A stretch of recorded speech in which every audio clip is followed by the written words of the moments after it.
Vanishing Point, a novel by Keith A. Kenel, 89 of 101. Part 89. Manny, after saying his goodbyes to Suzanne and company and leaving the women in the ER waiting to meet Dr. Beichman, waded through the hot, humid, mid-May Tampa night to his Escalade. Tapping a button on the SUV's steering wheel, he said, "Call Derek Easton." The Escalade speakers announced, "Calling Derek Easton on cell," and were soon replaced with a ringing phone signal.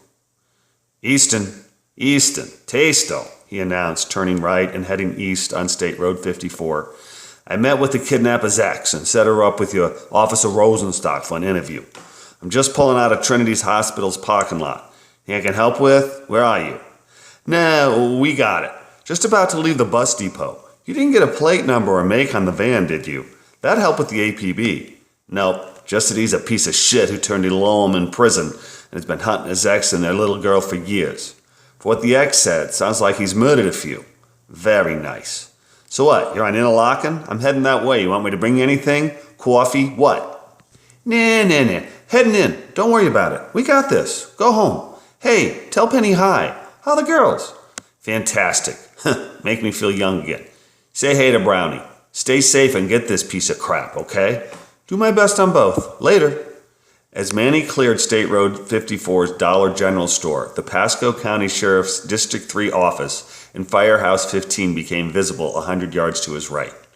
He caught a long red light at the Trinity Road intersection and considered turning right and stopping by the sheriff's office, but discarded the idea.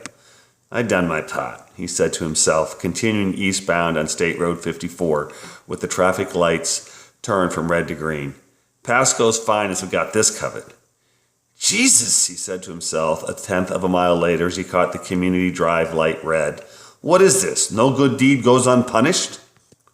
Tony looked to the right, considered turning south and following community to Ketzel Interlochen Drive and checking out the bus depot, but reminded himself that Easton and Madrigal had finished collecting evidence and left the scene.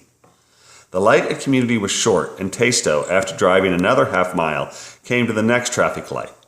The light at Gun Highway shone a deep, dark ruby, and Tasto threw his hands in the air. "Jesus, Mary and Bozo," he cried. "I got what?" he asked himself, ticking lights off on his finger. 10 more damn lights before I get home? Am I going to catch all of them red? This is frickin' ridiculous." Again, Manny considered turning right and heading to the depot, but continued eastbound on 54. Black Lake Road appeared on his right as Manny drove homeward. By turning right, Manny would drive by AmVet's Post 9. He considered heading in, but decided what he needed more than the company of a bunch of old, testosterone-filled men was his young wife and 2 daughters.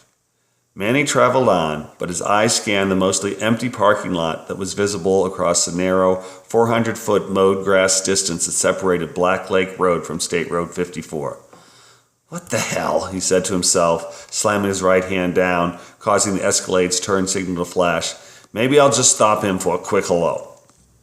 Manny turned at the cell tower and was about to backtrack to AmVet Post 9 when the swampy woods ahead of him blinked in response to his headlights flashing across something that reflected back at him.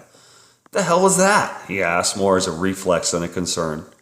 Coming to the T in the road, he stopped, looked across the road to the mailbox and its adorned 5-digit house number. Wait a minute, he said to himself, shaking his head and pulling from his wallet the piece of paper Carla had given him with her phone number and address. "Holy shit," he whispered, dimming his lights and backing his SUV into the short concrete driveway that stood in front of the cell tower. "That's Carla's house. I'll be damned if that's not a silver van hiding in the woods right there."